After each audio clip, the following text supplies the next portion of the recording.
श्री स्वामी समर्थ सगळ्यांना। काल आम्ही धारवाडमध्ये आलो होतो आणि आज आम्हाला मंजुनाथ दादा धारवाडमधील काही ठिकाणे दाखवणार होते। त्यामुळे सगळे लवकर तयार झालो होतो। सकाळी नाश्त्याला केली होती इडली।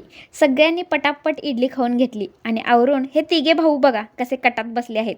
फिरायला गाडी मोठी सांगितली होती आणि कुठेही प्रवासाला जायचं म्हटलं की आपण पहिली गाडीची पूजा करतो। आमच्या जाऊबाईंचे भाऊ, त्यांची बायको आणि त्यांची आई खरंच सोन्यासारखी माणसं आहेत।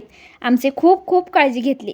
अशी माणसं भेटणं हे आपलं नशीबच आहे। गाडीची पूजा करून आम्ही निघालो आणि ही छोटी अनिका त्यांच्या आईला सोडून कोणाकडे अजिबात जात नाही आणि प्रवास चालू झाला की आमच्या आरूला येते गुंगी। मग त्यांच्या काकांच्या कुशीत तो असा झोपून टाकला। धारवाडमध्ये बघण्यासारखी भरपूर ठिकाणे आहेत। पहिला आम्ही नुग्गीकरी मारुती मंदिर बघितलं। मोठ्या तळ्याच्या काठावर वसलेले हे मंदिर आहे। अर्ध्या पाऊण तासामध्ये हे मंदिर पाहून होतं। मग हे मंदिर पाहून जवळच कृष्णा टेम्पल ही आहे, तेही बघितलं। सोबत सगळं कुटुंब असलं की खूप मजा येते। आमच्या रुदूची स्माईल खूप भारी असते आणि खूप खोड्याही करतो। गाडीत बसून थोडं स्नॅक खाल्लं। थोडा डोळा लागत होता तेव्हा अहो सुद्धा अशा खोड्या करत होते। ट्रिपमध्ये खोड्या नसतील तर कसली मजा ना।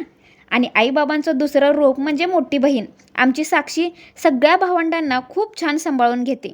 खूप कमी वयात तिला मोठी समज आली आहे। मग तिथून पाहिलं आम्ही सुद्धारूढ मठ आणि मग प्रसादाच्या लाईनमध्ये थांबलो। इथे रोज हजारो भाविकांना महाप्रसाद चालू असतो। खूप लांबून लांबून लोक हा मठ बघायला येतात। सगळ्यांनी महाप्रसादाचा मस्त आस्वाद घेतला आणि बाहेर येऊन घेतलं मसाला पान। तसं मी काही हे खात नाही, पण सर्वांनी खा बोलले म्हणून खाल्लं। तिथून निघतच होतो की एवढ्या आतमध्ये कर्नाटकात सुद्धा आमचे व्हिडिओ पाहणारे भेटले। मग त्यांच्यासोबत एक फोटो घेतला। एवढ्या आत कर्नाटकात सुद्धा आमची व्हिडिओ पाहणारी मंडळी आहे हे पाहून खूप छान वाटलं। गाडीतून जाताना आमच्या चालू झाल्या गाण्याच्या भेंड्या। मग आईंनी म्हटलं छान गाणं, आईंचाही आवाज खूप सुंदर आहे। मग तिथून आलो आम्ही शिवशक्ती धाम टेम्पलमध्ये आणि हे मंदिर इतकं सुंदर आहे ना की तुमचं डोळ्याचं पारणं फिटेल। या सगळ्या ठिकाणाचा मोठा व्हिडिओ येईल, तो नक्की बघा। आई फिरून दमल्या म्हणून जरा त्यांनी विश्रांती घेतली आणि ही बच्चे मंडळी शर्यत लावत होती। मग मी झाले त्यांची अंपायर आणि तिथून मग शेवटी आलो गायत्री मठामध्ये। आणि ही ठिकाणे धारवाड हुबळीच्या आसपास आहेत। कोणाकडे न जाणारी अनिका आहोंच्याकडे गेली। मी म्हटलं आश्चर्यच आहे आणि आहोंच्याकडे लहान मुले लगेच आकर्षित होतात, तेवढे मायाळू आहेतच ते।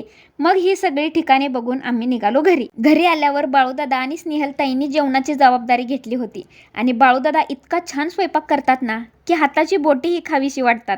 आणि त्यांच्याही तोडीस तोड स्नेहलताई, त्याही खूप मस्त जेवण करतात। बाळूदादा स्वतः आचार्य आहेत। त्यांनी आज केला होता मसाले भात आणि आमटी।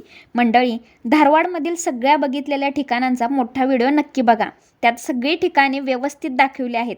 चला तर मग भेटू पुढच्या व्हिडिओमध्ये। श्री स्वामी समर्थ।